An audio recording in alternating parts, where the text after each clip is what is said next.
Hello, this is Zachary Yarnot. This is my personal critique for week 4 of Portfolio 5. To say the least, I don't feel like I made a whole lot of progress specifically on my asset this week, but as we had been discussing at the beginning of the month, that wasn't the major plan for week 3.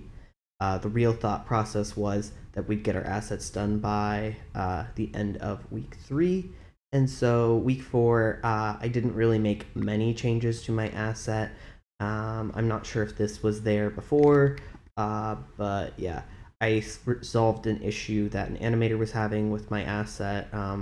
Hopefully she'll be able to get me that animation sometime in the near future for some of the jobs I'm be applying for, but I'm in no hurry.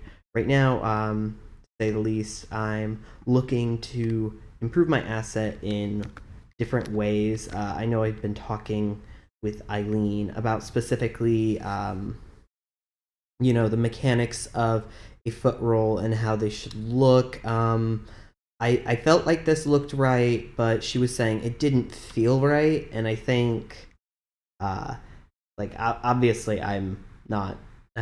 I have never been a professional animator, so I'll take her advice a little more seriously than me being like, okay, that's how my foot rolls across the ground, as opposed to being like, no, that's not how it actually looks though at like 24 frames per second. Something else we had talked about too was bringing bands around for the back controls. This was something that I considered kind of obscuring the front view. So something I could do is just make it a toggleable control. That way an animator can be like, oh, okay, I can select either the wraparound to be visible or invisible.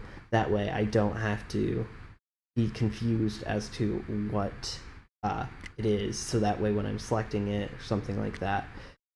Could also be that when it's in primary mode, it wraps around, but when it's in secondary mode, it doesn't. Like, just something like that would really help it, I feel. But I haven't exactly decided which I would want to do right now at this moment, but hopefully I can come up with something that makes sense.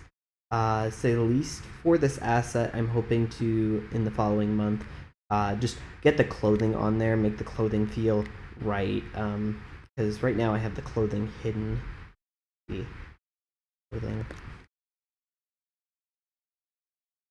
As you can see,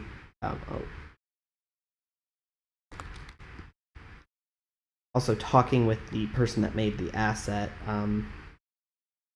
she didn't actually change any of the geometry, which is good for me. She just changed the normal maps, which should really work out. Oh, I didn't actually see this collision here with this icon. I'll have to increase the size of the icon. This is more a... Oh, this is... Oh, okay, it's that icon. Okay. I thought it was another icon. Okay. Which is... Okay. Say the least. Just kind of a finesse icon. But other than that, I'm pretty much done for this portfolio month for everything that I had laid out before me. I do plan on making a new forum post, as we had talked about, to really get some of my more advanced stuff down, get like those final touches in there. That way for Portfolio 7, I can focus more on kind of making things for my peers to help them finish up, get those last finagles in there, things like that. Hopefully as well, I can also, if I can get this done, get the nice materials on there and get like a Pixar RenderMan render, so that way it looks nice and finished. But yeah, thank you very much for watching.